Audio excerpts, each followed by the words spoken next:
throwing fits, ripping shit, tearing it, imperative. Then I'm killing this mic no matter where I live. These derelict rappers acting a fool, this embarrassing is flagrant. That's the nature of this entertainment, and we can't even change it. Guilty before arraignment, now the system tainted. But when we speak, they all laugh at us, and y'all wonder why I'm lacking trust. Try to fight a giant with attorneys that can back them up. That's church versus science, both sides start acting up. I'm late on my assignment, hopping up a mile high, climbing, obviously never silent. New alignment, I'm defiant, cannot describe it. Used to describe it as a young graffiti artist. Before the beard, I always got carded. Hit every bar, even though my bar's been the hardest. The scars on my face, and I ain't always been the smartest, but I'll show you where my heart is. I said I'll show you where my heart is.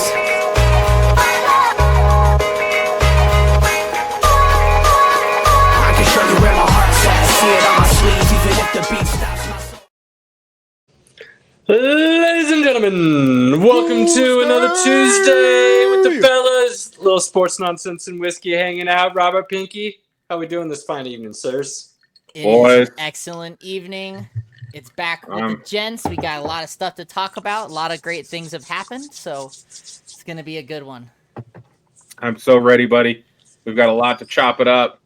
It's going to be a good night. I've got 2 glasses of whiskey. Let's have some fun. All right. I like where your head's at. Well, without further ado, let's bring in the guests because we got, like you said, plenty of things to discuss.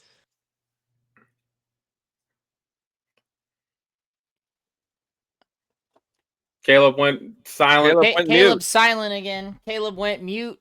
We lost him again. Yeah, he lost him again. R.I.P. Caleb's mic. Good evening, again. gentlemen. Good evening, Chris. How are we doing, my man? Hey, we're doing good. We're holding it down. So I know Caleb brought you on to tell the people about golf and what was going on. It is a major week. Enlighten me. What is happening? I don't even know. It's the U.S. Open. It is a major week. The U.S. Open. And it is it's an exciting week for golf because this is this is the test, right? That they always say. The USGA sets up the course ridiculously hard. The rough is 5 to 6 inches deep. The greens are stupid fast. You get the videos of, them dropping a ball on the green and then it coming to rest and then it just rolling off of the front. Like, you get all that and you get all the debate over whether it's too hard, whether it's that time of year. It's a beautiful time of year. Where is this played? This year it's in Oakmont, which is already a very tough course, and they have juiced it up so that it's playing even tougher. Do they rotate this to different courses throughout every year? They do. Unlike Augusta's. Yeah, Augusta's the only major where they keep it at the same track. All the others kind of rotate. And yeah, it's the last time that it was at this course was 2016, so it's been a hot minute. Okay, Caleb, what are you thinking? We back? Yeah, we're good. I'm just right. Listening. You were doing so great. I didn't want to throw a wrench in your flow there. That was fabulous.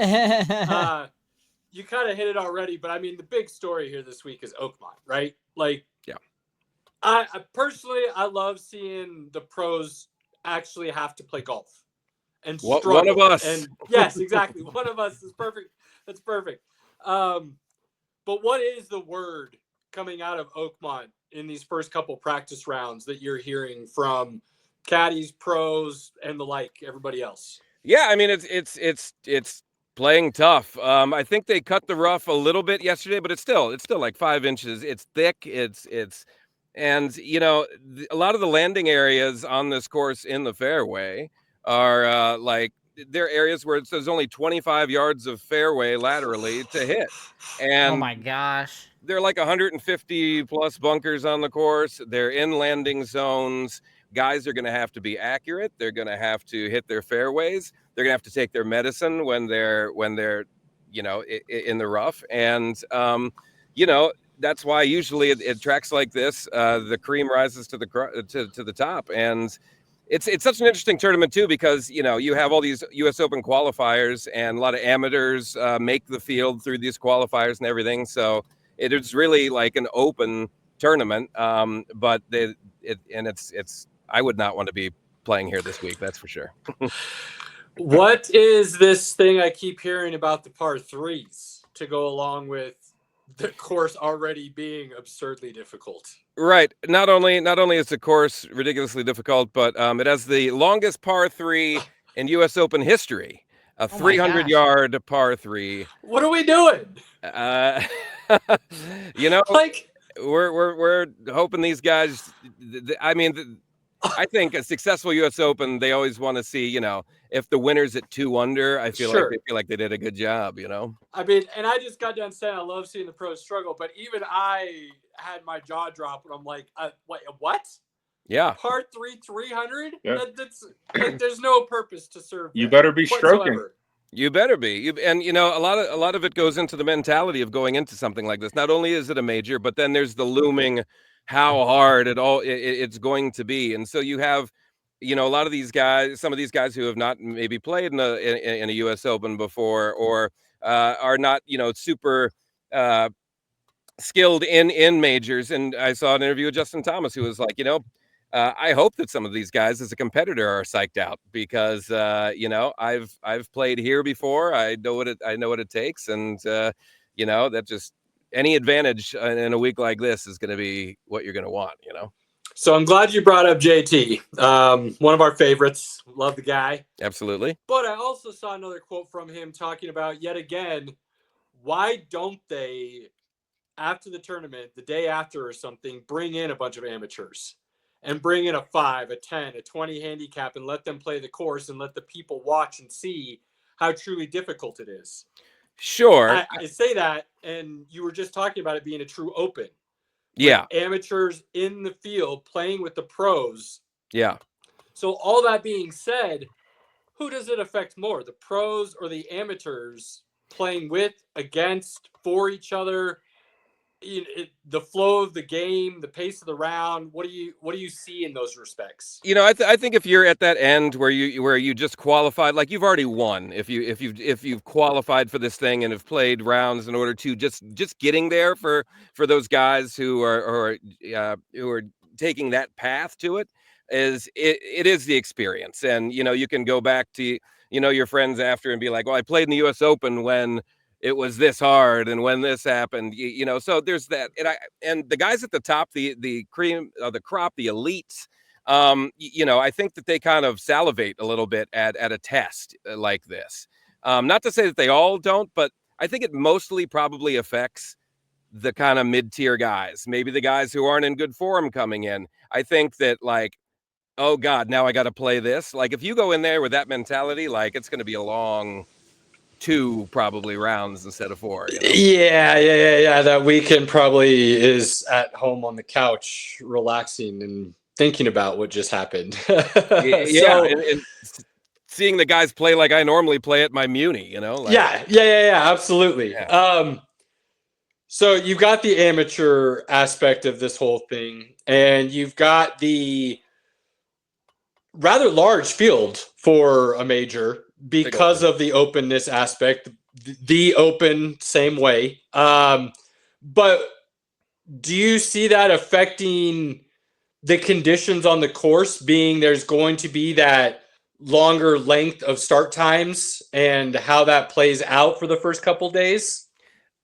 Maybe. You know, I think, you know, a lot of the guys who are there every week are kind of used to it, and used to kind of varying conditions, and are professionals, and they have their, you know, their coaches and their sports psychologists that can prepare them for these moments, and you know, they can afford to, you know, and I think that, you know, some of the guys at the lower end, it may be a more noticeable thing, but I expect the course conditions to probably be just fine. I mean, you know, the USGA is under such scrutiny for like the course to begin with, that I think that they have to be, you know, on top of their game, or just invite, you know, the last thing you want is to have really good golfers of the world criticize the setup or what's going on with the course. They want it to be a good, accurate test, you know. So. Right. Yeah, so I think the guys who can afford to spend the money to get the right mindset are going to be just fine. Nice. So, course being the ultimate test, we've talked all angles. Unless you feel I missed something, by all means, throw it into the next conversation when you feel see fit. But is it Scotty's and everybody else? Is it his to lose? What is there another angle to play right now? I think there are only a handful of guys that can win this. And I narrowed it down to 6 guys who I think can realistically probably win this. Certainly Scotty is at the top of that list. He's just on another level. Conversations of like, all right, this guy's probably been the best since Tiger that we've seen. Scotty, Bryson DeChambeau, John Rahm, Rory, Shane Lowry, and Xander Schauffele. Those are 6 group of guys who I expect one of those guys to be holding the trophy at the end of the week. No Morikawa with his iron play at a course like this? Morikawa has not been super amazing recently. I mean, he's been no worse than 14th at the last 4 U.S. Opens, so certainly he knows how to show up at a U.S. Open. He rises to the occasion. However, I look back at the Memorial, and on Thursday and Friday, he shot a 75 and a 77, only hitting 6 greens in reg.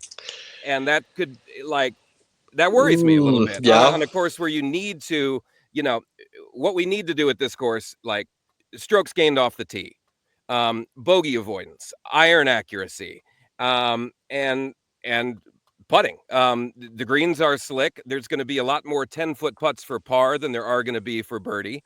So it's the ability of guys to make that length putt and to set themselves up so that they're not, scrambling and hacking around. So it worries me that he didn't hit a lot of greens last week. But yeah, I mean, maybe he can pop.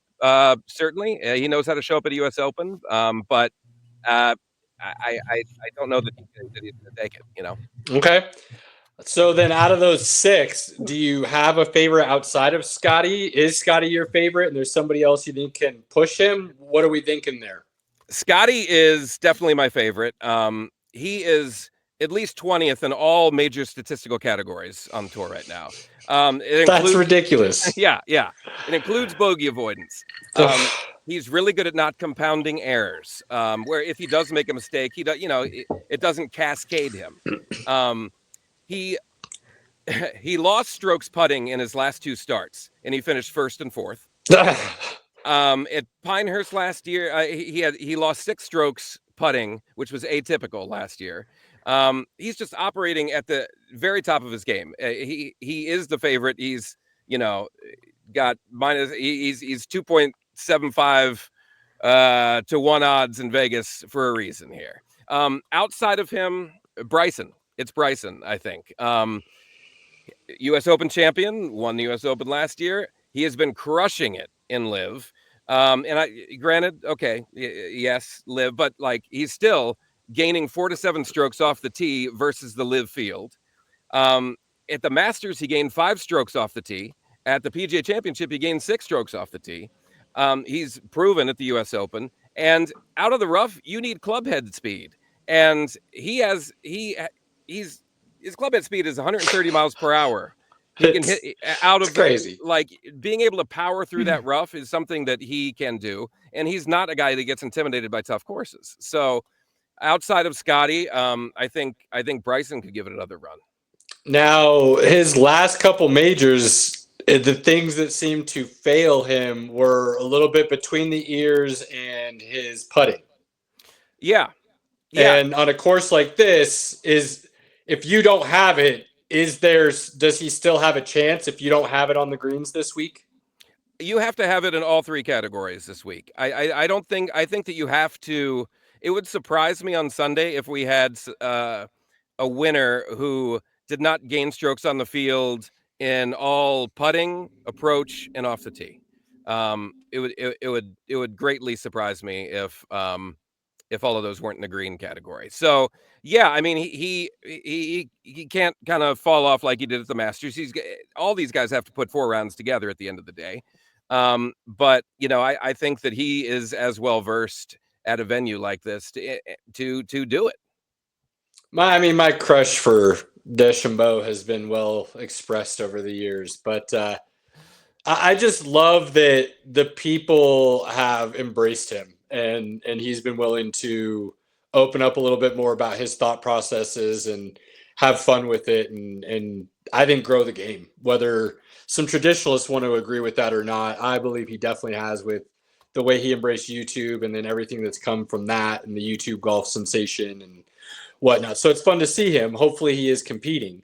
Yes, and I think that, you know, I think we've mentioned before that, like, you know, I think when years ago when he was like, you know, I am changing the game and this is the way, and this is like, that's very Coming in looking like Payne Stewart. yeah, a very polarizing way to go about things, you know. For And so sure. he has done a good job of kind of reinventing himself a little more, and he's definitely a more likable figure than he was 5, 6 For years sure, for sure. Are there any other live guys that you can see compete? I know I always ask about Koepka because he was kind of Mr. Major for a stint there, and that's all he really played and cared about, and he won them.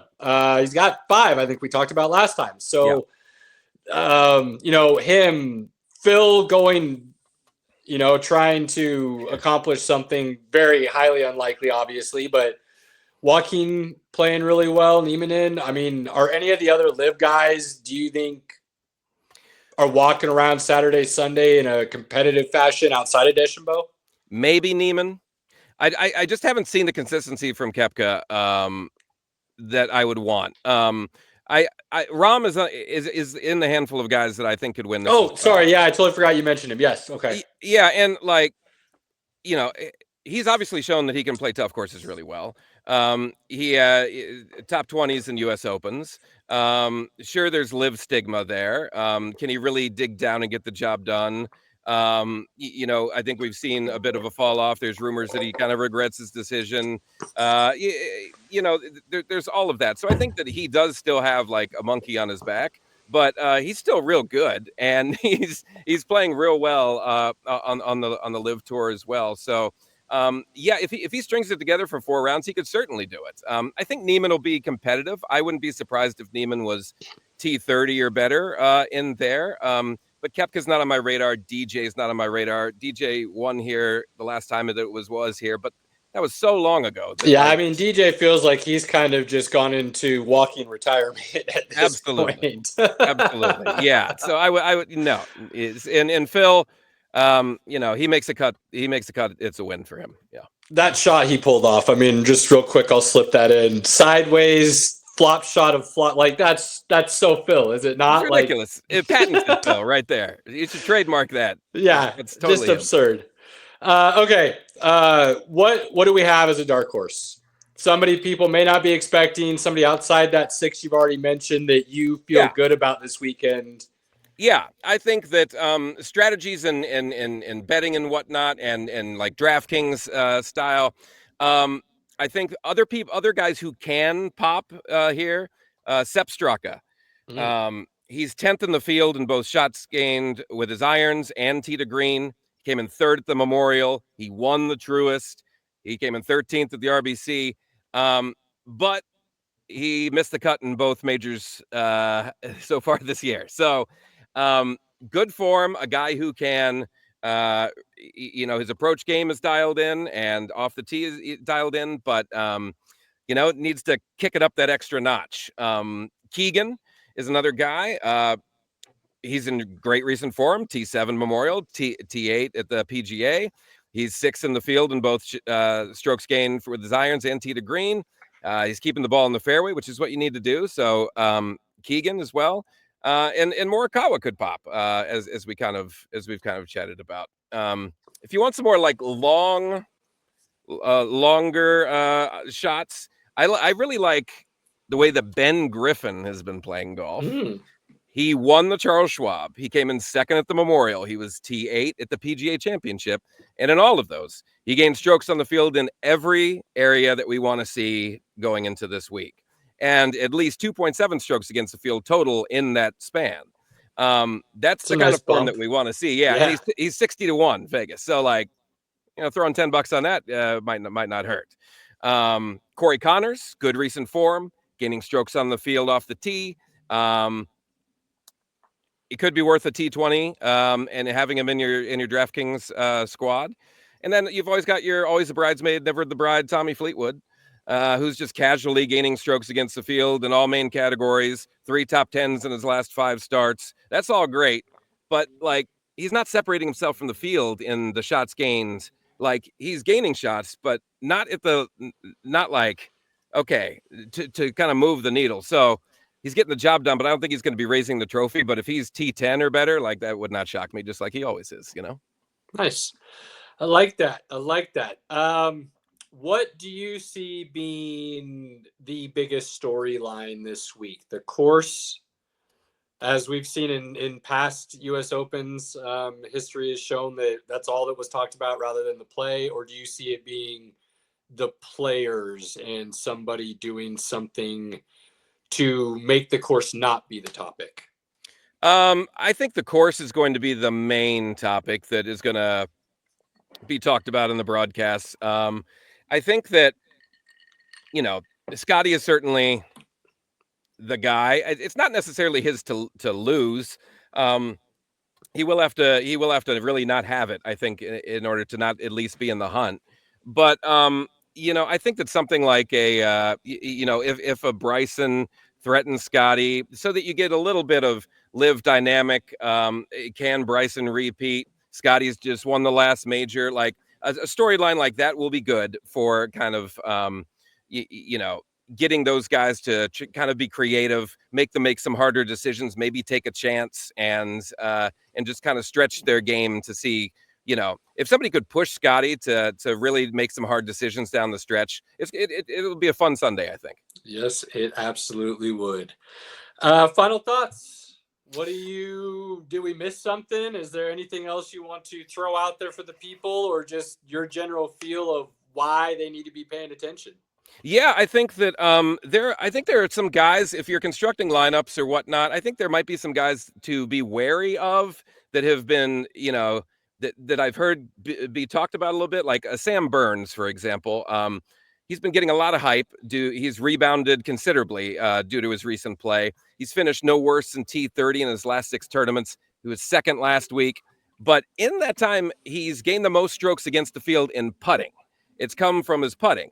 And he's gained strokes on the field putting all the way back to the Genesis back in, what was that, late February?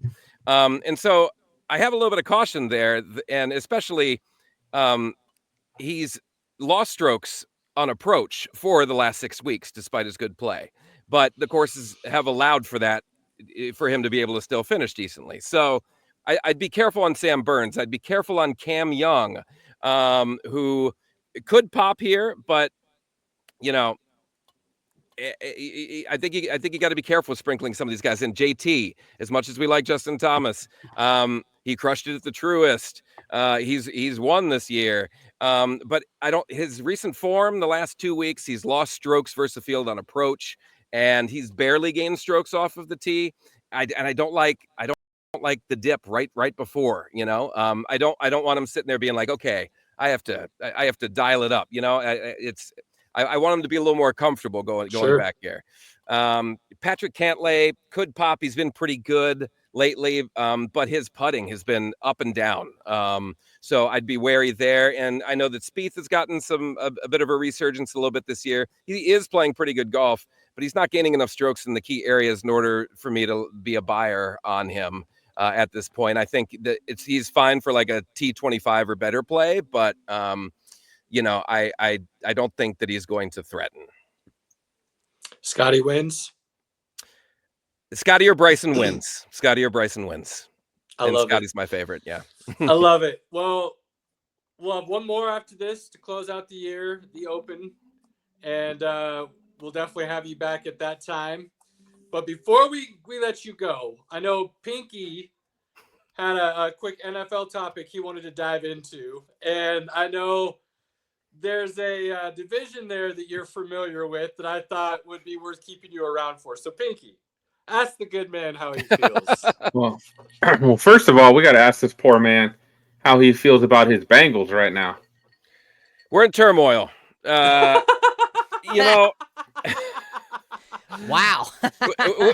Which is a crazy thing to say when we made the moves to secure the offense. But like, I tell you what, you know, we have ownership and a front office that you know, always stumbles out of the block. And, you know, I've been kind of neutral on the Trey Hendrickson situation. I understand a bit. I think his age is probably the primary concern in getting a long-term deal done. I understand. On signing our first rounder, though, I got to tell you, like, it's not a good look on either side. I don't think it's so. It's not a good look for the organization. It's not a good look for the organization because, sure, the Bengals have been seemingly archaic in getting that language into rookie contracts in the past, and now they're trying to protect themselves from off the field, away from football injuries. And he's like, well, you didn't do that for anybody else, so you know why are you doing that for me? So okay, but also, you're a guy who gets drafted 17th overall in kind of a surprise situation here, who people are like, okay, well, we'll see. He's going to kind of have to prove himself. This is a guy who you need to be practicing. You need to be talking to a veteran like a Trey Hendrickson and other guys on that BJ Hill who've been on that line, learning everything you can, showing up so that you can work for that second contract so that they want to keep you around. And here we are talking about him holding out of practice. I don't disagree with him about the organization and kind of us fumbling the ball, pun intended, out of the gate. I get it. But like, you kind of can't afford the downtime either. You didn't get drafted first overall. You were surprised at the 17th. Like, you kind of gotta need to be there and kind of need the reps, you know. For a guy that only had a sack and a half each season in college, he could probably use a little bit of seaseasoning. Just a little bit. Needs a little bit of marination. Just a little. That's tough, my man. Tough conversations in Cincinnati now, and yet could still go win the Super Bowl because of that offense and Joe Burrow. Hey, you know they got to start strong. We've stumbled. We have not been ready for the first handful of games the last several seasons, dropping games to teams that we can't. We got Cleveland, we got Jacksonville weeks 1 and 2. We have to come out of there 2-0. There's no other way around it. So like we kind of need things in old camp. We need the distraction level to be not where it's at. Ain't that the truth? And I do feel for you guys with the Hendrickson situation because the age plays a big factor. Yeah. And don't you feel like, though, both sides, 3 years, 90 mil, 100 mil, 3 years, 100 mil, somewhere in there should be good for both and it'd be a done deal? That seems like. There does seem like a sweet spot. There seems like a sweet spot that exists in that range for sure. I don't think 3 years is too much. I don't know if he wants more. But like, there's going to be a fall off at the tail end of that contract. I mean, you know, he is peaking currently, and you hope that it lasts for another season or two. 3 would be lovely, but like, if he wants 4 or 5 years, like, you know, the end of that is going to be injury prone. It's going to be a bit of a mess, you know. And how much of that are the Bengals paying him for what he has done and not what he's going to do? And that's the rub. That's the rub. Isn't that football though? Out of any sport, isn't that kind of football more than anything? Yeah, but those teams, now again, smart teams financially would have locked him up into a new deal 2 years ago as they saw the performance they were getting from him and not letting him wait another season where then he goes out and he has the most sacks in the league. So now he's really like, hey, like I should get paid like Nick Bosa. I should get paid like TJ Watt and Myles Garrett and those guys. I'm on that level. I've shown you I'm on that level. But like what Chris said, absolutely makes sense of where's that sweet spot where, again, that back end of that contract, we know we can get out of it because we know you're at some point, mid-30s, you're not really going to be giving us the return on investment of, $30 million a year. I mean, low key, shame on us even a little bit as I'm thinking about it, because he should have been mentioned as one of, if not the best defender in the league for the last couple of years because of what he did on the field and because he was the only one on that defense. Like the amount of double teams and things he saw consistently at the same time, maybe we didn't give him as much credit as he deserved.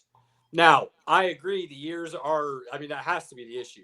If it's the dollars, then Cincinnati is just trying to ruin themselves. Well, But after the they years paid make sense. Chase and Higgins, their position is we don't have any more money. Well, we all know that's not true. To Pinky's point, though, like this could have been done last year because there was talk before the season that Hendrickson was going to hold out over a portion. Like there were rumblings that he was like, "Hey," yeah, and then he goes out and has a fantastic season and only ups his value. Like the Bengals, that's Bengals front office to a T. And then he's your best defensive player. He has all the cards in that point. It's tough. I'm optimistic because we just let Jermaine Pratt go. And that is going to save about $5 million a year. So maybe there's some thought that like I'm giving the front office benefit of the doubt is not something I want to do, but like maybe. I like Caleb's idea. Let's give him a 3-year, $90 million, $60 million guaranteed, and that way the team has some outs maybe in year 3. Can we get him on here? Let's get him on. Let's get the deal done tonight. Let's make it happen.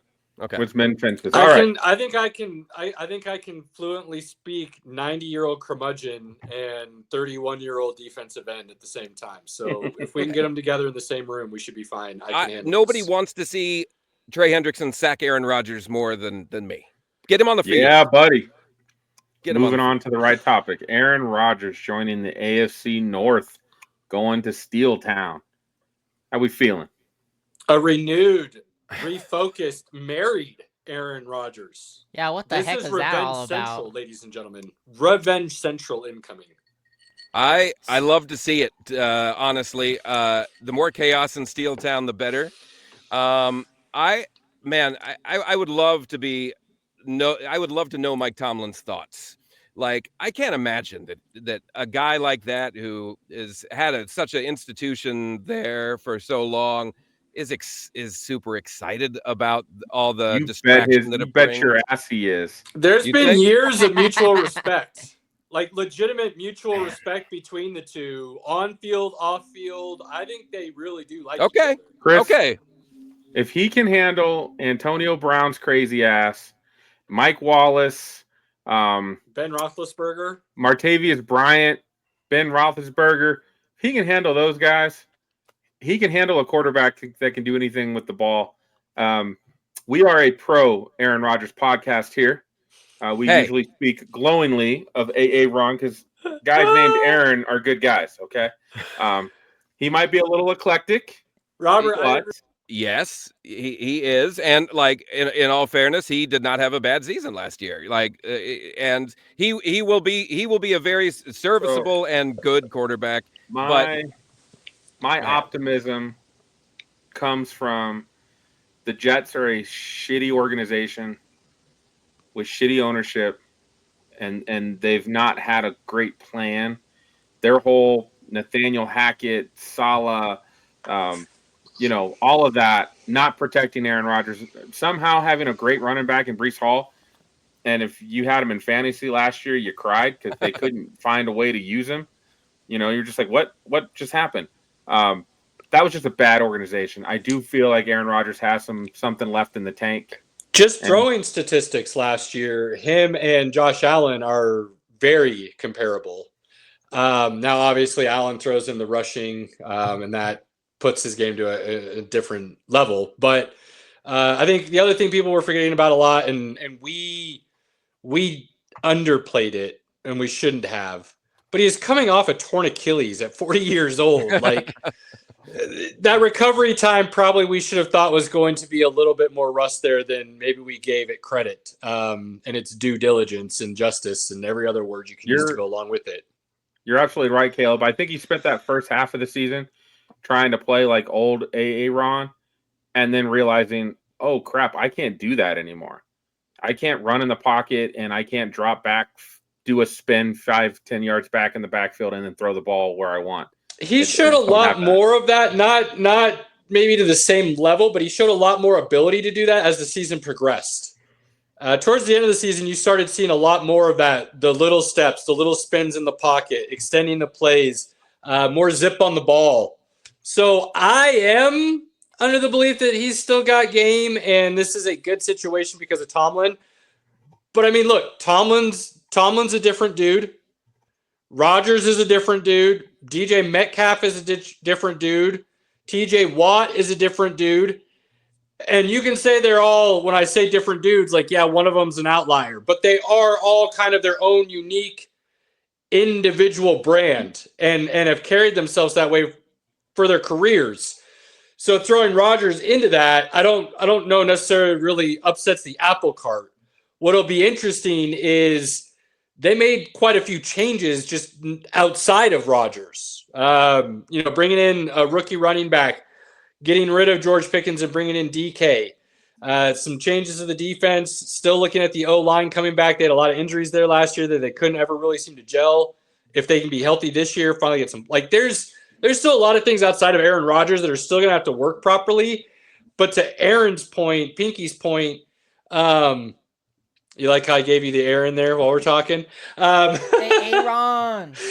To this good man's point, Mike Tomlin is there, and he's been able to handle the circus, if you will, before with flying colors, glowing remarks, whatever you want to call it. So I don't think this is necessarily going to be a problem as far as still getting that 500 or just above 5, not having that losing season. The real question is I think there's enough talent on the field to be a dark horse Super Bowl contender.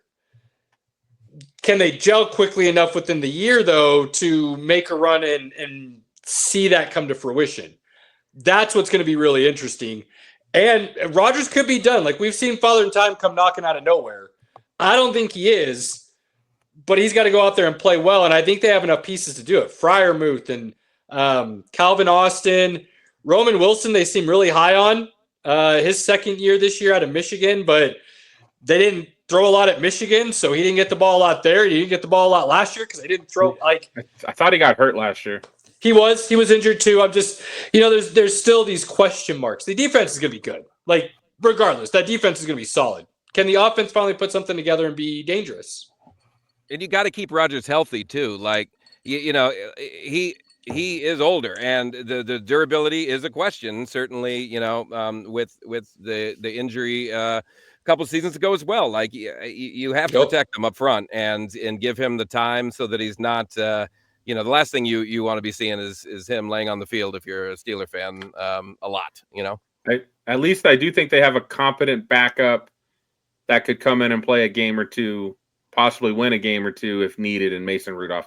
Not great. You definitely don't want to play him a lot, but could he come in and help? Could he come in and help win a game? Sure.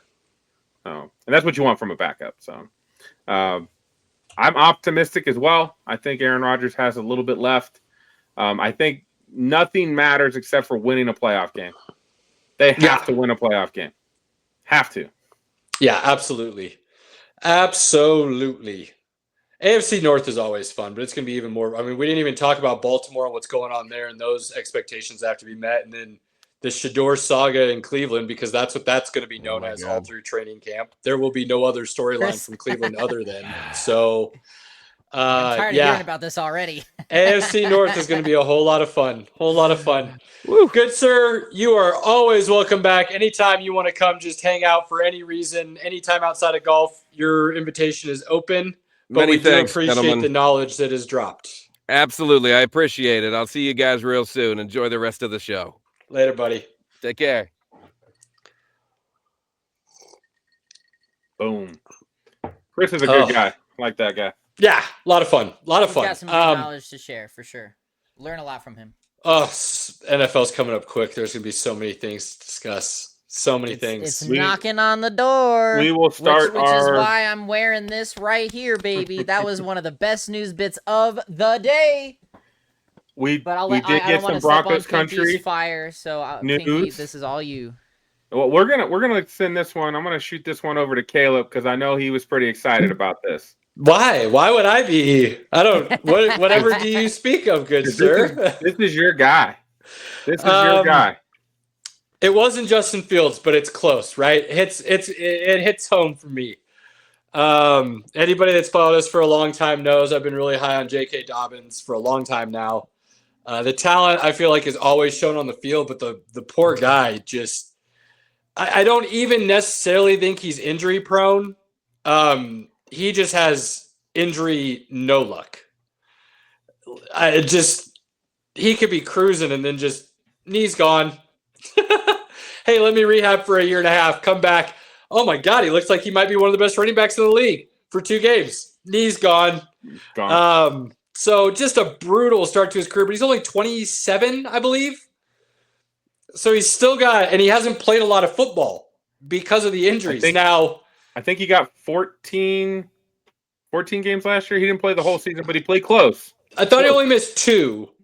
Might have been 2 or 3. 14 or 15, either way, he's right in there. So he had a pretty much a full season MRI or MCL sprain, I believe, is what caused him to miss a couple games. So knee, again, little worrisome. But I've got good news for you, Caleb. I've got good news. What? The Broncos happen to have one of the best strength and conditioning teams in the league right now. Yes. And they have had a really good track record with having the conditioning of their players to where we're not getting a lot of those weird minor injuries. Okay. And guys are able to stay healthy throughout the season. So I'm hoping with you. I think J.K. Dobbins helps us. I think J.K. Dobbins can help us be a better team. Him with R.J. Harvey is awesome. A little thunder and lightning action. I mean, talent-wise, J.K.'s instantly the best running back on the field, on the team.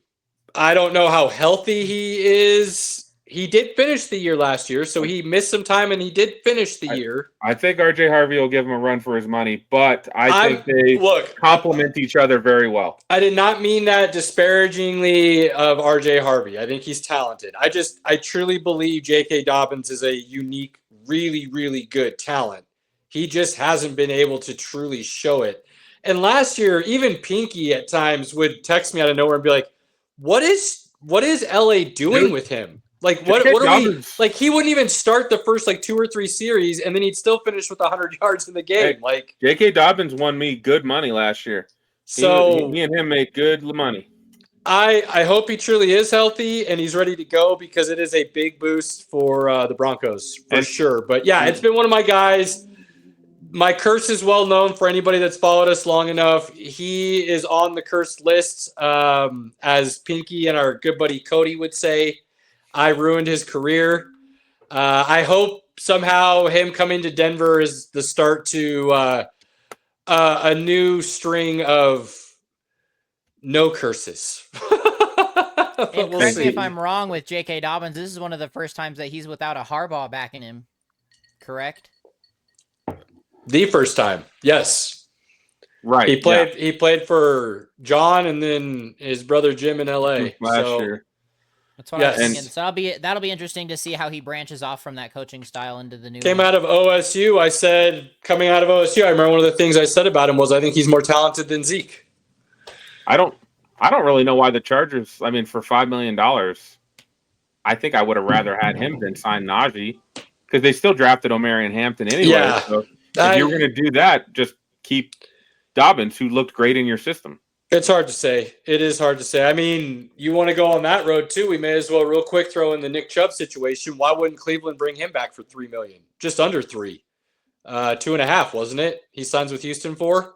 Now, obviously, there's a little bit of incentives there to get up to 5 or 6, I think. But I think the deal is 5, because that's why after Chubb signed his deal, we immediately Dobbins was here over the weekend. Yeah, he left without a contract. Either way, that. The next day, Dobbins got now signed. They drafted Judkins, so not really a reason to necessarily bring Chubb back. But if you knew that's what the number was, you could have done things differently in a lot of.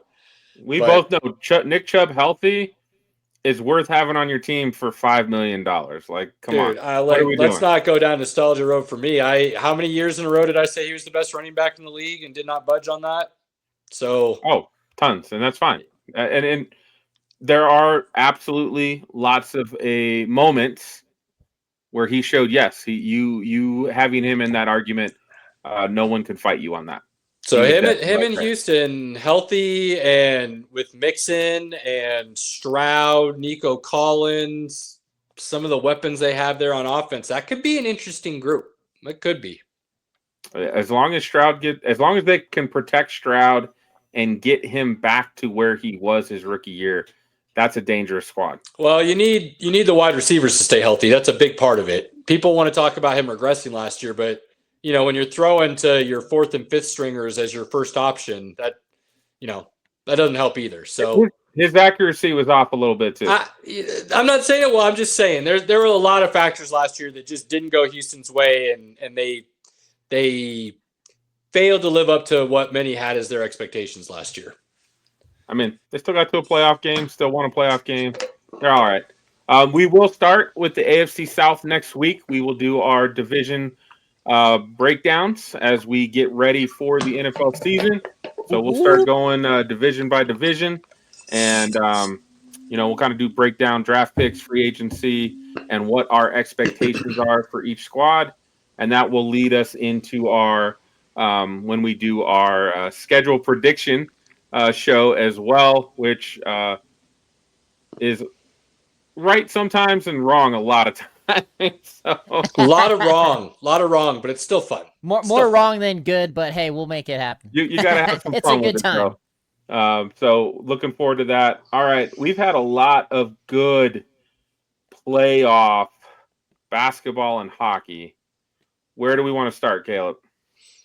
Let's start hockey because I feel like that's more of a mention than a conversation. Look, we watch it, okay? We do. Like, I've watched every finals game so far. I watched a lot of the playoffs.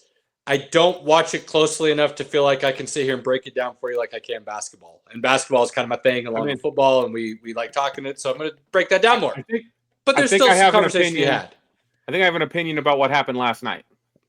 Well, we want to start last night then first. Series was tied 1-1 going back to Florida. Edmonton didn't get on the plane to Florida. Forgot that they had a game in Florida last night. Decided not to show up. Wait, Edmonton was playing? I thought it was a AAA hockey team. Well, so either way, what I will say about it, Pinky, and then you can dive right in. I don't give a shit when you have a blowout loss or win in a series. It doesn't, if it happens back-to-back games, then I start looking at things. But if it's just one game, there's so many factors between travel and things go haywire early and you kind of shut it down and get ready for the next one. Just mentally, naturally, it's human nature. Like, so many things factor into those. Denver had 2 blowout losses to OKC, and they still went to 7 games. Right? Like, that's just the most recent example I can give you real quick, and I'm saying that one specifically, not because we're Denver fans, because OKC is in the finals right now, but they didn't get there by just blowing out their competition. They still went to a 7-game series and had 2 blowout wins. So, yes, Florida won at home. Great for them. They're now up 2-1 in the series, but the nature of that win doesn't really bother me as much as I feel like the conversation was this morning and today. Yeah, I thought this overall to me was just Edmonton being tired. Both of their games, I want to say game 1 went to overtime. Yeah. If it did it go to overtime? 1 and 2. Okay. Yeah. I know the second one went to double overtime. And the Panthers got a rush at the end that ended up scoring with not much time left. Mm-hmm. That was just awesome. Like, again, 2 hard-fought games. Edmonton is not the grittiest team. Edmonton relies a lot on speed and, again, being fast-paced. And Florida can grind you out and can slow down the game. And they kind of played Florida's game a little bit. And Florida, unfortunately, they're gritty, they're tough, and they're deep. Like Cody said, that's a deep team that if you're not completely ready out of the gate, bad things can happen. I agree with you, Caleb. I don't see this as an outlier of like, oh my God, the Panthers are going to win. I just think Edmonton came in, they were tired. This helps kind of reset them a little bit, and hopefully we'll get a better game 4. This did happen in the Colorado Avalanche Stanley Cup Finals where they whooped Tampa in the following game. Tampa whooped Colorado. And so then it was back to 2-1 Colorado at that point because of that. So again, those blowout wins, don't really equate. Sometimes the game can just get away from you, just like you can in basketball. Right? Absolutely. And I mean, let's be honest. Edmonton wins the next game. They take home ice back. Mm-hmm. Like, this is still a very much relevant series. And you mentioned it. Cody's talked about it. It's something that I brought up with Cody as well to have him give us a little bit more depth on, is the idea that, Florida plays 3-4 lines deep with no hesitation at all. Brad Marchand, who might walk away as the playoff MVP, finals MVP, is on the third line for Florida, if I remember correctly. It's not that the Oilers can't play 3 or 4 lines. It's just that their 3 or 4 lines deep isn't as talented as Florida's 3 or 4 lines, and they are much more top heavy. So while their first line is better than Florida's first line, the way Florida offsets that is by being better on 3 and 4 than they are. And that's how they bring it back to even things out. And right now, that depth and that grittiness, as Pinky talked about, is what gave them that little bit of boost going back home. What's the biggest eraser in hockey? Penalty. I could overcome all of that. I don't know. To be good? I don't know. When you have a really damn good goalie. Oh, yeah. I mean, okay, that's where yeah. Well, and Florida has that, awesome. right? Yeah. Bob, so I always mess his name up. What? Bobrovsky? Yeah. Is that? I don't know. That Russian's really good. He might not be Russian, but he's really good. He's really good. He's way better than Skinner, and he's.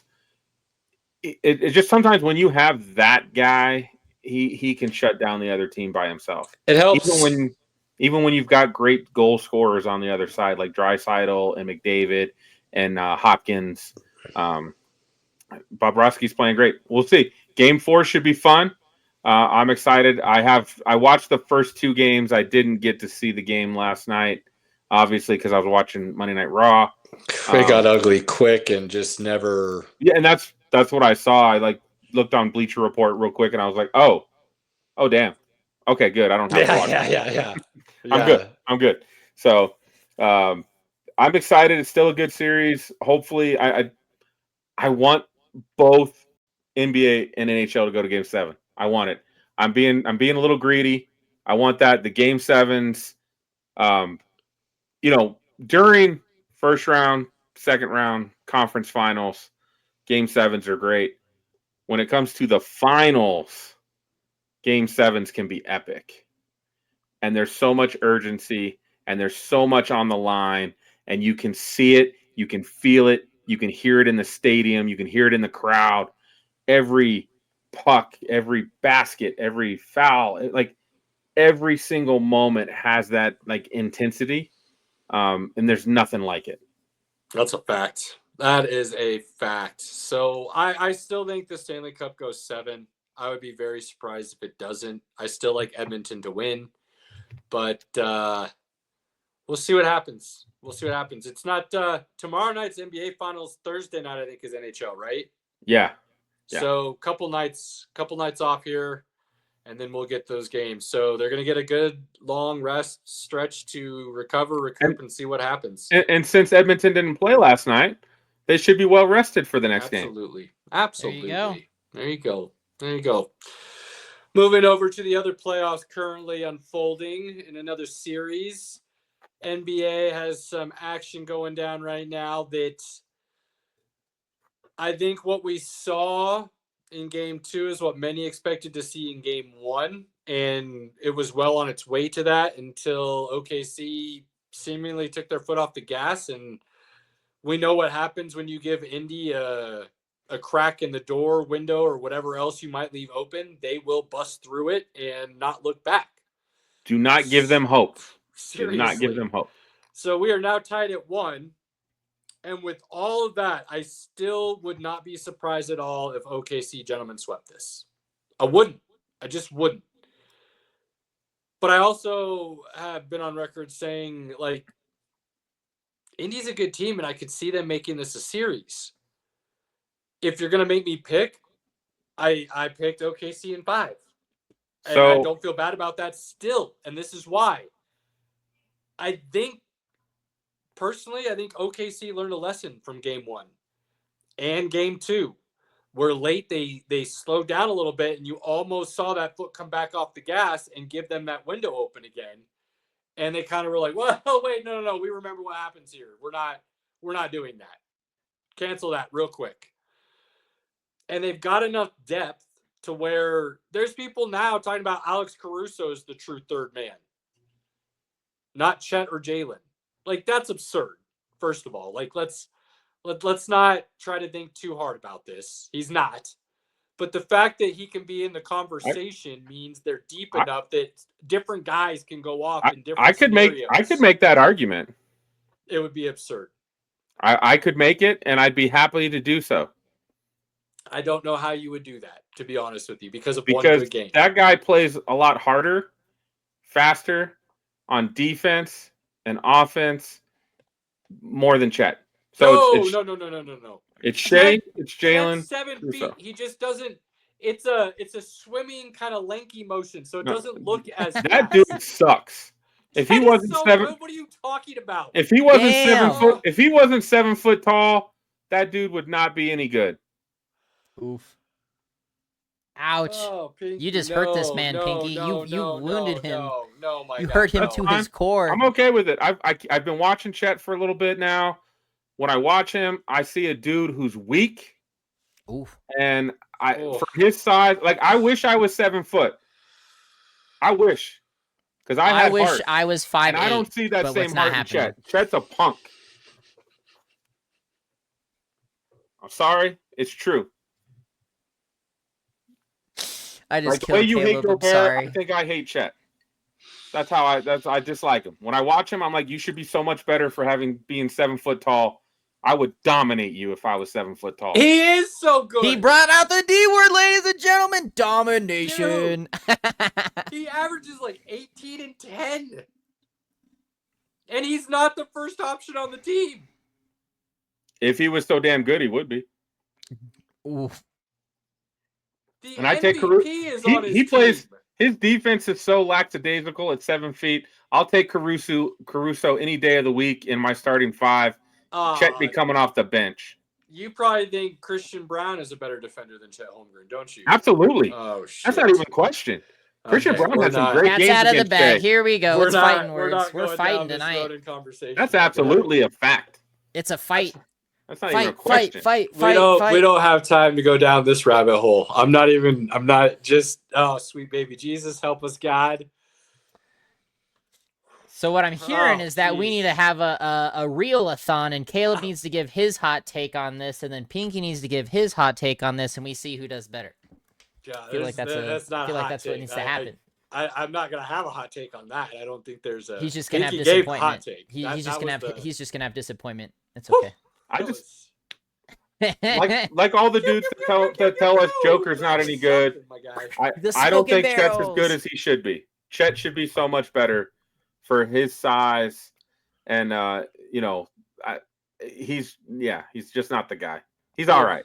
I think that's wild. He's all right. But okay. I would not pay him a supermax. I'm just saying. That's a different conversation. Because that's where it's going to get to. That's where it's going to get. I wouldn't be mad if you didn't want to give him a supermax. There's levels to this. Supermaxes should be, especially with the second apron now, reserved for the elite players. He's not an elite guy.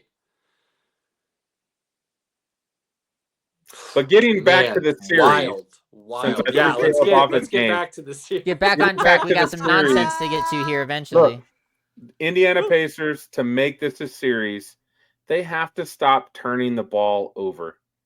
You just can't do it against OKC. When you turn the ball over, OKC gets to run up and down the court. OKC's already going to put pressure on you offensively. They're going to get those offensive rebounds. OKC is going to get to the free throw line. It's what they do. I will say game 1, I thought the refs actually were pretty good on letting them play a little bit more than normal. There was a lot of contact that I thought they would normally call that I was pretty shocked when I didn't see I was like, they didn't call a foul. Oh my God. It's crazy. Again, if they let them play up and down, Indiana has to not turn the ball over. I know they like to play fast, but you cannot give up those opportunities. You just can't. That's a solid point, Pinky. It really is. That's a great take. And it is the one thing you're absolutely right. You cannot do against OKC is give them those free possessions.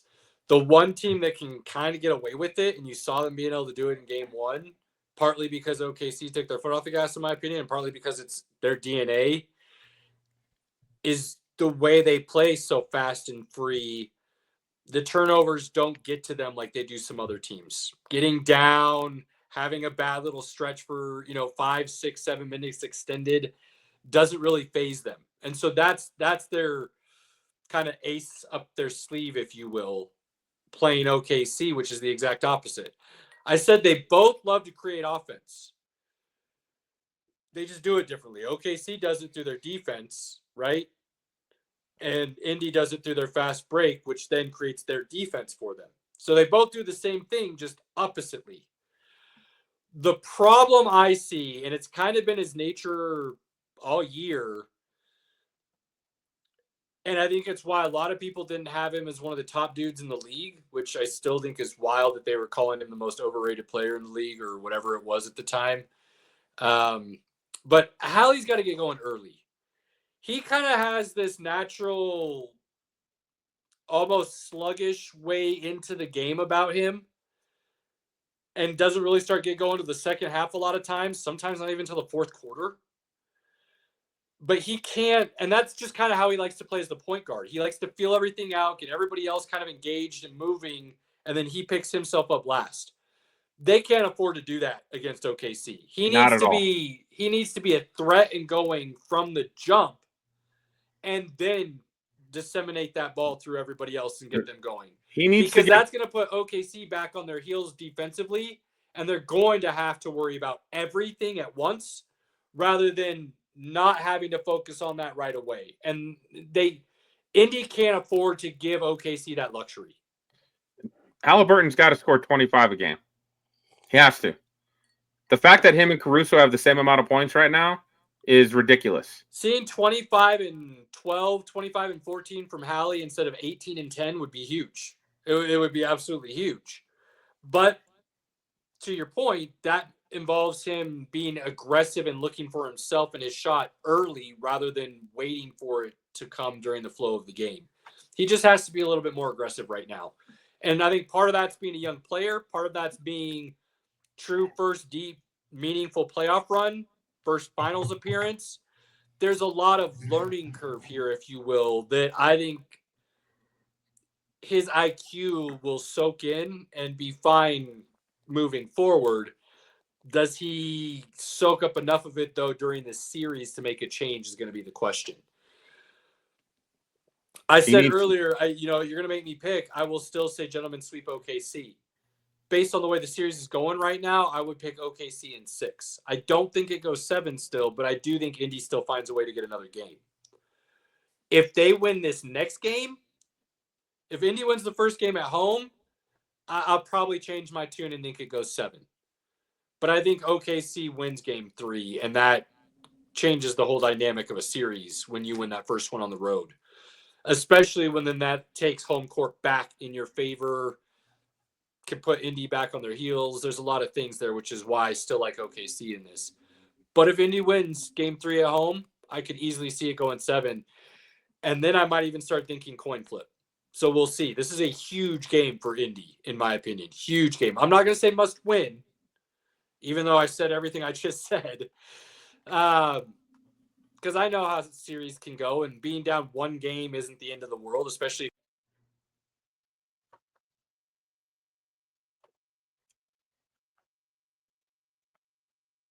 as he fixes his headphones again. It keeps switching. I'll figure it out later. I apologize. It keeps switching on its own. But one game does not mean a series, as we just talked about with Edmonton and Florida. So even if Indy loses this, I don't think it's, terrible for them, end of the world. So I don't think it's must win, but I think it really is a big game for Indy, more so than OKC. Well, I'm not the biggest basketball guy, but I am enjoying this, except for the fact that the NBA really kind of let down the courts on this. There's not really anything fun for the champions or finals or anything like that at all. I'm really kind of disappointed in that because that's one of the few things I do love about the NBA Finals in recent years is that they really dress up a lot of the courts Did you and a see lot that of on the Twitter? wings. No, it's just, I mean, I've seen bits of it, but I had been taking mental notes when I've been watching the game. Just it seems like something's missing from that. A guy posted that on Twitter and and commented that the play-in, or not the play-in, the what's that tournament they do now? the In-season tournament. The in-season tournament has the Larry O'Brien trophy in the middle of the court, and the NBA Finals doesn't. Yeah. What are we doing? And you want to know what the best part weird. about all of that whole thing is that if I'm not mistaken, I believe the network it was ESPN that did this. They added a digital Superimposed. overlay, superimposed final. Well, initially it started off as the trophy, and then they went to the finals. It's like, what are you all doing here? You can't even make up your own minds about what you want to have. So like, it's kind of a mess, which I think is a real shame because this is, I feel like, one of the an exciting NBA Finals to get to watch. Just my quick take on the that. in-season tournament. The best thing about it is the courts. Some of them are really awful. Those are awesome. Some of them are really awesome. Some of them are hard to watch the game on. Yes, absolutely. And again, I think at the end of the day, if you just add the big ass Larry O'Brien trophy on the finals court, I think that would be great.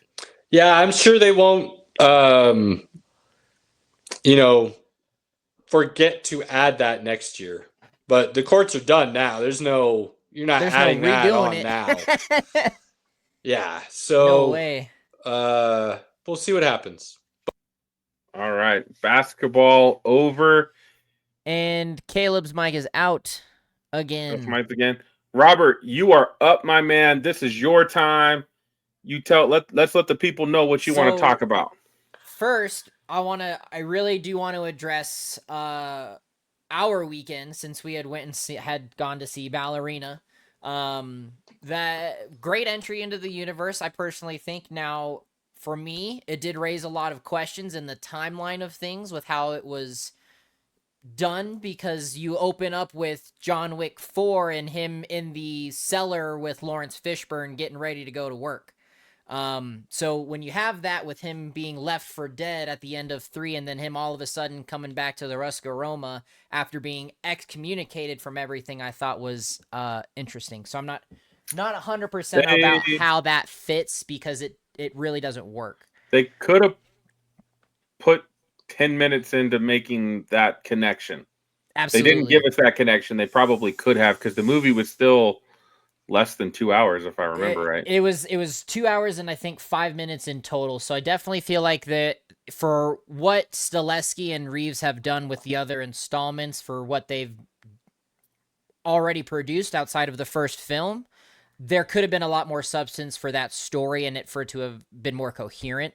A lot of the sequences were great. I mean, that flamethrower sequence at the end was just baller.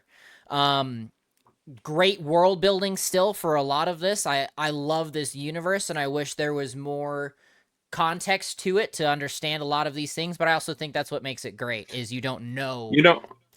This leads me, as we sat and watched the movie, I was sitting there thinking to myself, with Ana de Armas now, a separate assassin in the John Wick universe, they did a TV show called The Continental. I think I made it through the first episode. I didn't pick it back up. I probably should finish it, but I'll give you reasons why not to, but go ahead. But it made me think, you could do a TV series that focuses on different killers, different assassins in the world and their missions, and you can have each one of the missions go a little crazy, show how badass they are. And again, that show could kind of, you could show John Wick every once in a while. He could come in for a special episode here and there. There's ways to do that, but that could be really cool. And again, you'd have to build an overarching story into it. But Absolutely. that'd be a way to have I'll take it a step further. You don't. With the way they did the John Wick movies and the fact that there's 10 of these killers on every street corner in New York City, apparently. Like, you could literally do a Seinfeld or Friends-esque type scenario, have a sitcom, drama kind of thing. Seriously, within this world, go Sopranos, but with some humor, or like whatever you want to do. And you could just have a week to week kind of following a group of associates, if you will, because they're probably none of them are really friends, if you will, but they have coffee. There's an once a week together and understanding. discuss their shit, and you could easily do that within that universe. And you, Easily. I mean, you could do 12 episodes, and you could do 4 assassins, and each assassin has like 3 episodes, and they kind of weave together. And at the end, maybe they all end up on the same mission, hunting the same person. Like, I don't even need them killing people. Just Like, the legitimately, banter. what is the day-to-day of that life like? What is the day-to-day of that world? You could do a show on that so easily. Look how many people are just hanging out at the Continentals. The one in Europe and the one in New York. You just see them chilling. That is so one of my favorite lines out of any of the movies. I just have one question. Are you here to kill the Pope? No. So that's awesome. I'm just saying there is enough there that, in my opinion, they built up with just some of those things that you could literally just do a day-to-day and make it a dramedy, if you will. So it does feel like more real life, real world scenario. And the Baba Yaga never even has to be mentioned. Absolutely. Because he's the gold standard of this world, where like these people would have never even interacted or been around or in the same circles or with him. Or you can just have some dude walking in a black suit and they go, holy shit. At least in the first season, it'd be great to have a guy go, like, he gets the thing for the Baba Yaga, and he's like, fuck that. That's not enough money for that guy. Yeah, you can do something like that for sure. For sure. But I'm just saying, like, there really is, I think, like, I don't think you're wrong. I think you could do a TV show here that would be legit and do a good 7 or 8 year run, because you're truly doing like the daily life of, which is what a show would have to be to have that extended run. But you can still have the storyline, like make it Law and Order. I don't care. You can still have the same returning characters following their life for that period of time and how they interact with each other and go from there. And I think it could be a lot of fun. And that's one of the greatest things about this franchise, is that there's so much we still don't know about this world, but they've done such great world building that you crave that. And that's who's minting this goddamn money? Like, where are these gold coins? Like, I got a lot of questions, Pinky. Like, legitimately, you want to go down the rabbit hole? I could do this for a whole episode with you two. And I this got is plenty of questions with this. Yeah, absolutely. And this is where, going back to Pinky's brief comment about the Continental and why I will not watch it or entertain it, is because Lionsgate NBC decided that, you know what, we've got enough big britches, we got the money, we can do something with this. And Stileski and Reeves were giving them notes on like, hey, these are some things like you really should consider. And then they were basically like, you know what, we've got the capital to make this happen. And it flopped. It was not a great generating audience. The reviews were awful. There was very little engagement, and I mean, nobody really even talks about it. And even in a lot of the interviews with Ian McShane and talking about him and Chiron, his concierge, that they even had their own backstories that they talked about throughout when they first started filming. So like that should have been something that should have been brought into consideration and never was. So personally, the Continental is outside of this universe and has no business. And if we're going to refer this to Star Wars, really, it's the Legend storyline that is not actually canon.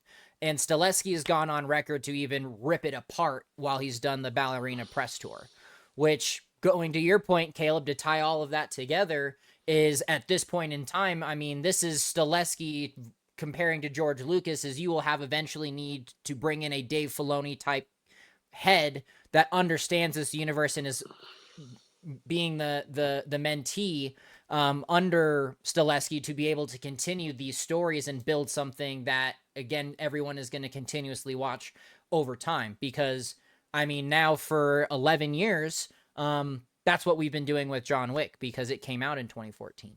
So got a lot of that going there, but at some point you're going to have that step back or step forward of, we need to do something else with this outside of Wick. Well, and that's where creating these new characters that you're interested in and invested in would be the point with Ana de Armas playing ballerina. Like, when the movie was done, I was She's taking up residency. what's next?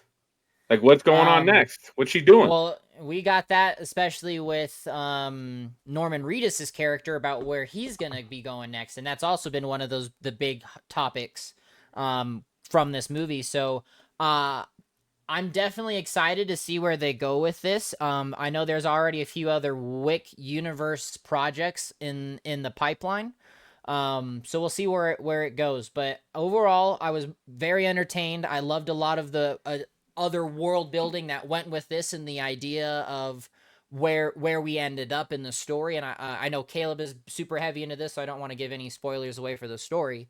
But overall, again, it's something that I will happily just sit down and put on and really dissect when it comes out. Would I go pay to see it again in the theater? Probably not. It doesn't have that Mission Impossible-esque type level. But I definitely am excited for when it is out to where I can really digest it more and really see a lot of the behind. I mean, who's cleaning up all the dead bodies? Do the cops just have a folder on the Baba Yaga like Blade, and they just can't put a face to the name? There was the cleaning service. The Continental. I have questions, Pinky, that could be answered. Okay. Again, tip of the iceberg. This is just these are the cliff notes of what I really have for you. I don't care about any of those questions. When I go into John Wick movies, I just go, what are the cool new ways they're going to have to kill people? That's what I want to know. And that's what I want to see. Caleb, mic's out. When John Wick 4, they have the perfectly filmed over the bird watching view of him walking through the building with the dragon's breath and just taking fools out. And this one, they have the beautiful flamethrower and the grenade sequences. And the grenade sequence. Awesome. Oh my! Although she would be deaf, and there would not be much of a story after that. Yeah, like there's only so much like disbelief I can suspend. Okay, absolutely. Like with sci-fi and stuff, Star Wars, Harry Potter, whatever you want to call it, that's way easier because we're talking about a completely. You want me to believe John Wick is happening right now in my timeline in this world. Completely. That stairs scene almost ruined the entire movie for me in John Wick 4. It was so god-awful. Like, legitimately. I was watching that at home and almost turned it off. And I was like, well, that just went WWE over the top. Like, that was stupid as hell. And even before that, the Arc de Triomphe, is that... Arc de Triomphe, yeah. Is that where they were doing the cert? Like, even that was really hard. So, that was intense. Like, there's a level of, yes, that's super cool. And then you can go too far with it, which is what I think they did in 4. And I personally, my favorite sequence out of 4 was the Japanese Continental. Yes. That was dope. That was badass. That was pretty damn awesome. One of my favorite scenes is at the beginning of 3? That's when he's running through the different shops and he ends up in like that antique store. And he builds his own gun. Builds his own store and he's fighting like just those 7 dudes. Kind of. That's one of my favorite scenes. That is absolutely still you're great. Suspending disbelief for some of the things that happen, but it's within realm of possibilities to still believe that the way it went about is cool. 100 dudes coming down the stairs at you, you're dead. Okay. I don't care if your suit is Kevlar. I don't give a shit how talented your blind friend is with a knife. You're dead. Hey, don't be hating on Donnie Yen, okay? Cool character. Don't. I think they completely butchered the opportunity of how badass that character could be. I love Donnie Yen, and I love the character with the dog. With his to continue that storyline with the Japanese daughter, so that'll be continued. That's one of the projects. Well, hopefully they don't screw the pooch like they did. Like I did not like 4. Like honestly, that much at all. I think there were some insanely awesome potential that just went unused in it. And instead they basically were just like, let's kill 1,000 dudes in this movie with a bunch of guns instead of having anything actually be awesome. I don't know what you go to a John Wick movie for because that's exactly what I want to see. I don't need Keanu Reeves. Go and see the Alien movies and Predator. I feel like it was way over the top, more so than any other movie. And that's fine. The Morocco scene was up there. That one was definitely up there with the dogs and Halle Berry and Oh, that was a great sequence too. But that was cool because there's two of them and two dogs, right? Like, yeah, there was some sense making there. I personally, when I go to sit and rank the Wick movies, number 2 is at my very top, then 1, and then 3, and then 4. Just because after you get 1, and it's in a sense a complete movie. There didn't need to be a sequel. Sure. And then when you get to the second one, and then they add in these additional elements that, hey, you decided to come back, and now you're back. Love that, and I love the Italian sequence and everything. I thought that was very well done. So no, Caleb, I would say I agree with you on a lot of those fronts for 4. I did find 4 pretty entertaining for some of the sequences, but it's just that I got to the 2-hour mark knowing I'm like, man, we still got a whole other movie to go. And there's still a lot of questions and answers that came with that, like who's Mr. Nobody and why the hell does he care who John is? Like, what does all of this have to do with? Yeah, why is he tracking? What is happening here? And he just randomly happens to be around when it all goes down, so he could make a buck off of it. Like, yeah, there's a lot of story there that I definitely want cleared up and somewhat analyzed later. But again, who knows? There's a lot of potential with this franchise, so we'll see where it ends up. Give me a Jason Bourne following the tracker story, Pinky. I could do 3 or 4 seasons of that. What's his lone wolf story? Which, there's so many things that you could do with that. I mean, you could even like go as far as like if you wanted to somehow in some way. Now, this is a little over the top in blending franchises, but who's not to say that some of those agents from the Bourne universe ended up coming over to the Wick side of things, and now there are these assassins that that are contract for hire. I like it, Robert. That's where my head's at when I'm loving those things, and I actually am currently rewatching the Bourne series, and I'm loving every minute of that. Man, we could get really dirty, and now we start talking Mission Impossible, government created so that its own cell entity that they don't want anybody to know about. I do need to get to another topic, but that is a current post, so we'll need to add this for our followers. But there is a showdown of who would walk out of this room with John Wick, Jason Bourne, James Bond, Ethan Hunt, and there's one other, I believe. I can't remember. At least those 3, it's John Wick. Bond and Hunt are out early. So Bond and Hunt are out early. They're not the same level as Bourne and the Baba Yaga. Bourne and Wick would be interesting. It'd be Wick. They both use pencils, Pinky. This is an even fight, my guy. I don't think you understand how even it is. Wick's on another level of brutality that Jason Bourne is not there. I don't think they both used pencils, Pinky. They did. He used a pen. He used a ballpoint pen. It wasn't a pencil. Wasn't it? I thought it was a mechanical pencil. No, it's a pen. Look, if I remember right, it is a pen. Okay. John Wick is on a because you're talking about it's an identity. If I'm not mistaken, the very first one. If I'm not wrong, I'll have to double check that again. But yes. So, but yes, I will need to find this post for us to share with our followers and see what they really think. But to go off of Pinky's earlier comment, which is a perfect segue into this next topic I want to get into, is you go to some movies for the absolute carnage. John Wick is one of them. Alien is another. And then, of course, you have Predator, which has some of the most creative ways of a sci-fi killing in any capacity, in my opinion. And Predator, Killer of Killers, while it is an animated film, which even in the discussions from the work posts on our Slack channel, a lot of people actually appreciated the animation because of what it was able to tell. For a lot of the sequences and things, it's just like Clone Wars. There are just some things you can't capture with live action. And with the anthology that they were telling with different timelines of the Vikings, feudal Japan, World War II, and how the Predator evolves throughout the centuries in our world, and then into the culmination of where they end up was absolutely shocking. even tying it all the way back to Predator 2, which I found very intriguing as to what Dan Trachtenberg is going to be doing with the upcoming live-action Predator Badlands.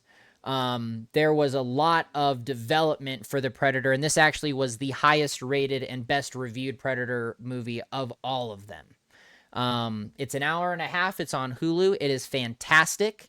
If you loved Prey, you definitely get a lot of that same element of just the pure brutality and the thinking that the Predators go through and how they send out, to be a killer of killers. You will find your prey and you will dominate. And this gets challenged very well, and they adapt to each situation. Found these stories to be each one phenomenal. You didn't need to have a whole feature-length film for each of them. Now, would it would have been awesome to get? Absolutely.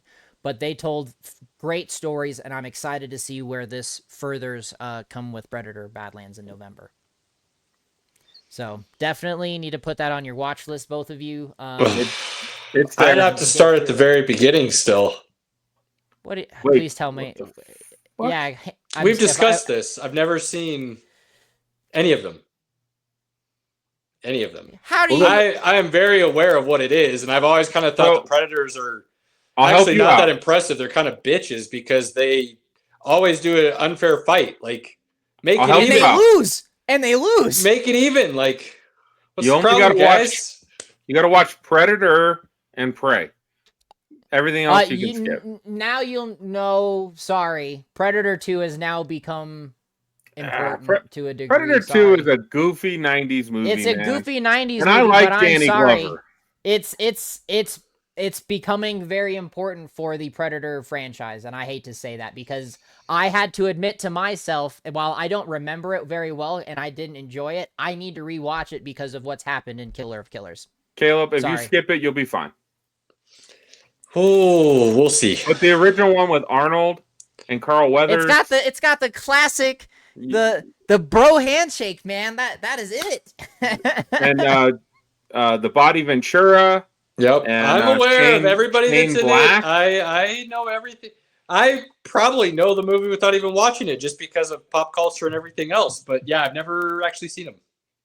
Lame. We need to have a bro movie night when you're free and get there's through those. There's too many of these movies that he hasn't seen that we would. It's so like hard. What else? It's so hard. It breaks my heart. That's like the only Alien, Predator.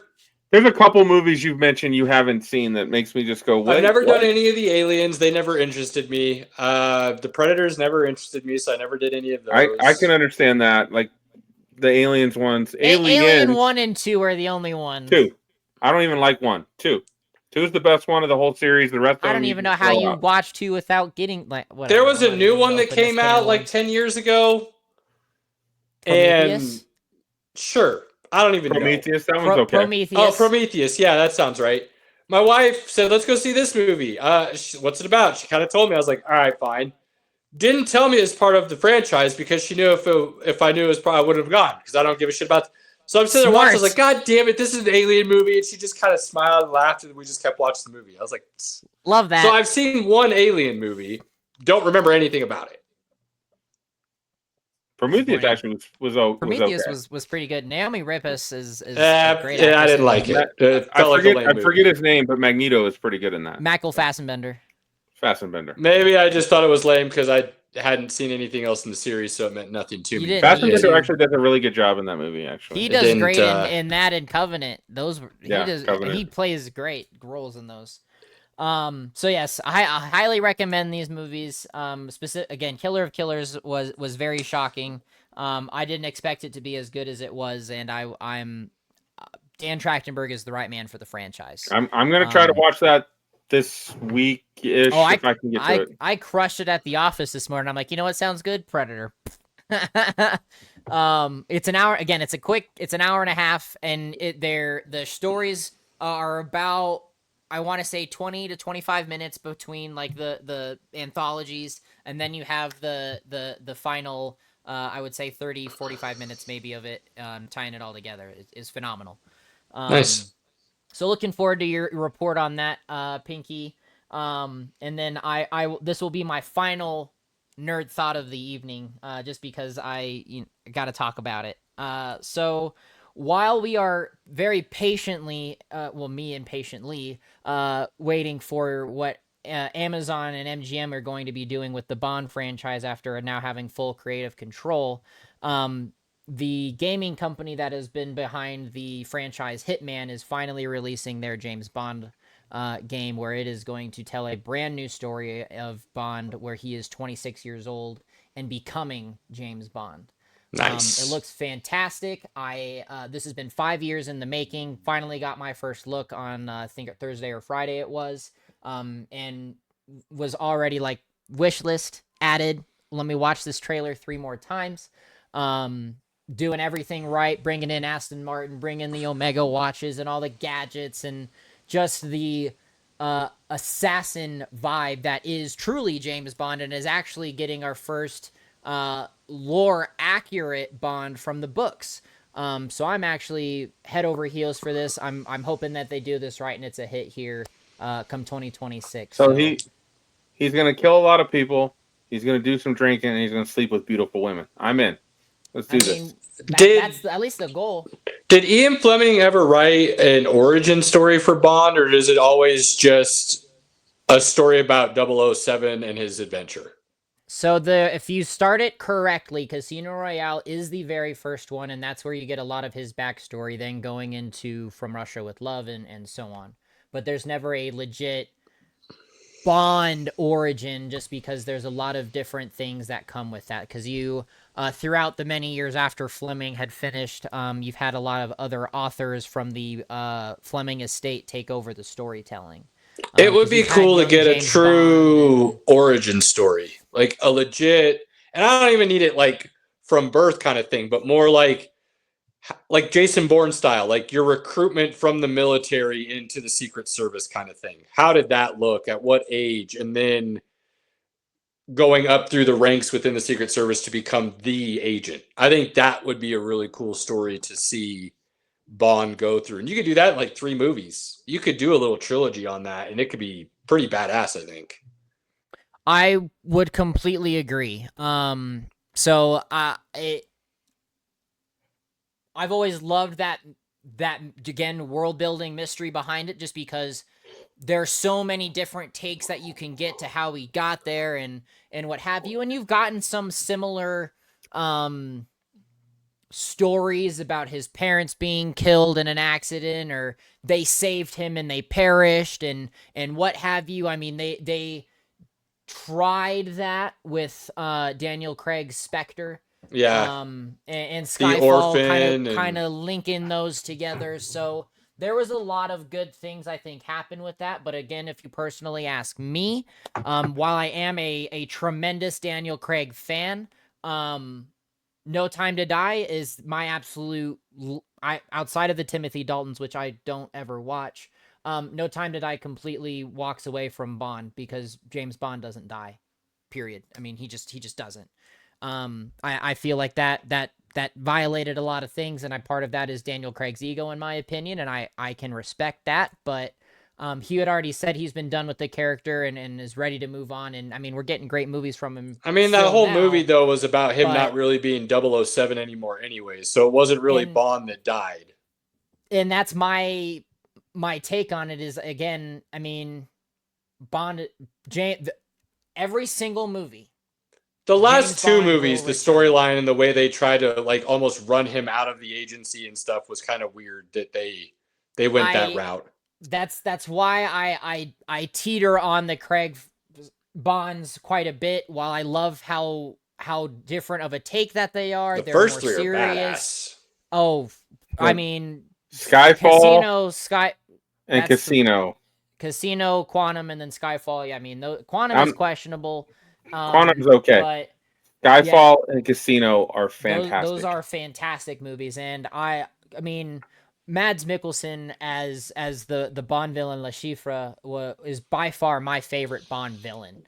I loved how serious the movie was and how well done it was shot, and how it made him Bond. Well, it was a much more throwback and homage to those 60s, Orig- 70s Which Connery type Bonds, where it was more about the mental and the true spy games, if you will, than it was just the big absolutely, explosions and world chasing absolutely, kind of stuff. So absolutely. that's why it was so good.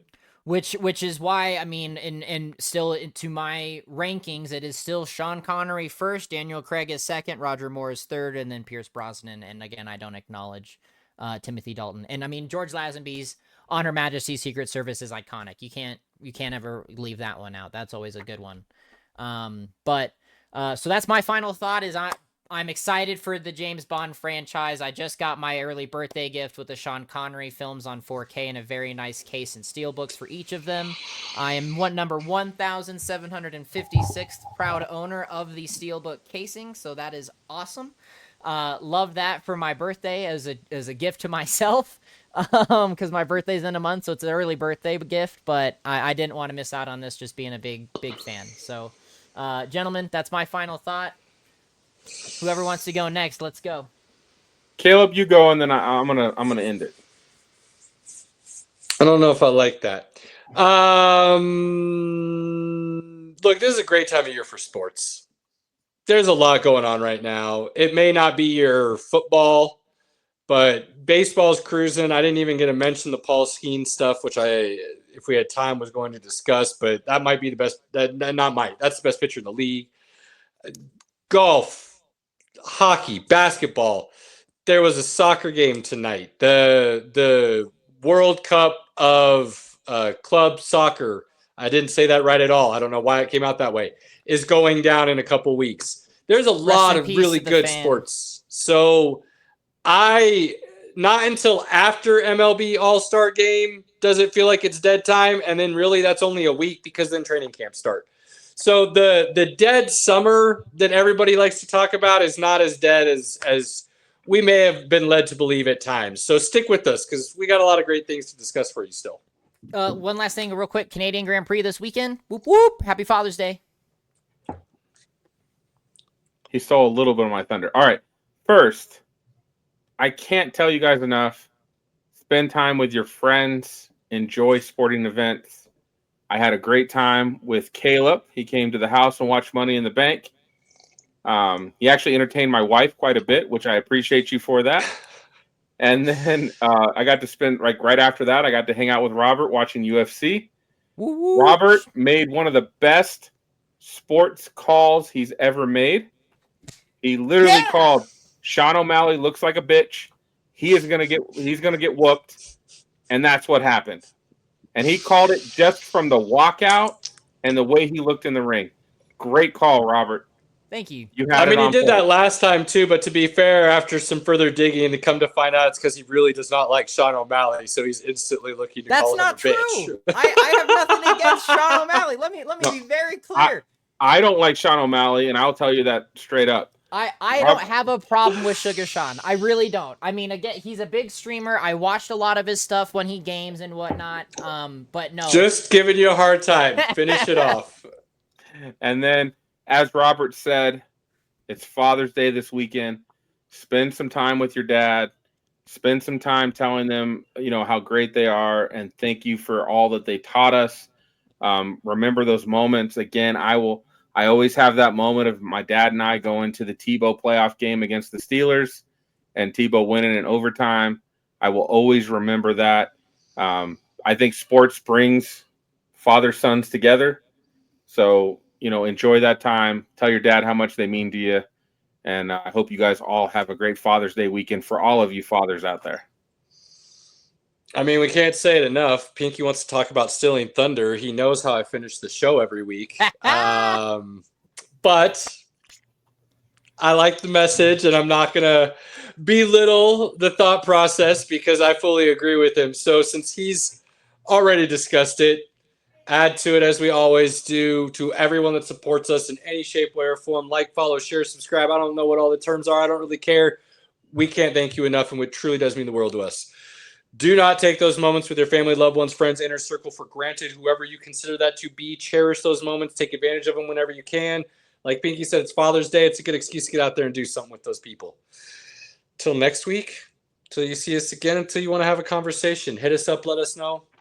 We're out. Peace. We'll see ya.